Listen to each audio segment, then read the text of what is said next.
Énormément d'annonces ont été faites ces derniers jours à travers l'événement de Google, la Google I/O Connect. Là, je vais m'attarder très rapidement sur quelque chose qui me hype beaucoup, dans lequel j'avais déjà beaucoup espoir, c'est la fonctionnalité Gemini Live. Et avant de passer à la suite, Google m'a encore fourni 10 codes de parrainage qui vont donner 10% sur l'achat d'un nouveau Google Pixel sur le Pixel Store. N'hésitez pas à me contacter et j'ai aussi un code de promotion pour l'achat de Pixel Buds, donc n'hésitez pas à me le demander en commentaire ou en message privé. Cette semaine, Google a totalement repensé l'interface de l'application Gemini. On a une toute nouvelle interface avec un tout nouveau design, mais ce que Google a fait et que j'attendais depuis plusieurs mois, c'est de donner la possibilité à Gemini Live de faire des actions sur le téléphone. Alors ce que vous pourrez remarquer quand vous faites Gemini Live, c'est lui parler de manière naturelle et lui dire des choses comme ouvrir une application, retourner sur la page d'accueil, ouvrir un profil Instagram, Twitch ou YouTube en particulier et plus globalement pouvoir gérer votre téléphone. Ça permet, comme je l'ai dit, de lancer des actions sans avoir tout le temps la main sur le téléphone ou alors pour s'éviter plusieurs clics et tout simplement parler de manière naturelle. Par exemple, vous êtes sur YouTube, vous voyez la page de votre équipe de football préférée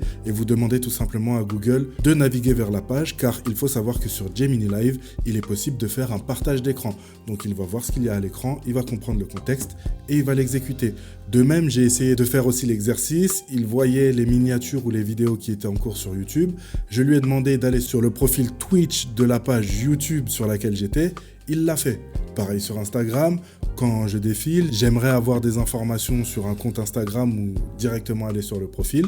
Il le fait aussi. Et il est aussi capable de voir, par exemple, votre page YouTube Musique. Vous pouvez lui dire de lancer la musique qu'il verra sur le coin de la page et il le fait. Alors c'est vrai que je fais des actions qui sont un peu overkill, mais c'est pour montrer le potentiel que pourra avoir Gemini Live, c'est-à-dire dans des actions sans que l'utilisateur ne prenne la main sur le téléphone ou alors qu'il ne fasse des choses pénibles en utilisant tout simplement sa voix pour faire des choses. Je pense qu'à l'avenir, ça va être très pratique si Gemini a d'autant plus la main. Par exemple, si on lui demande de scroller, d'accéder à certaines options qui sont dans la barre de notification. C'est une mise à jour qui est très récente, qui est très prometteuse et qui fait déjà énormément de choses. Moi, j'en attends 3 choses. La première, c'est que ça puisse fonctionner sans connexion Internet.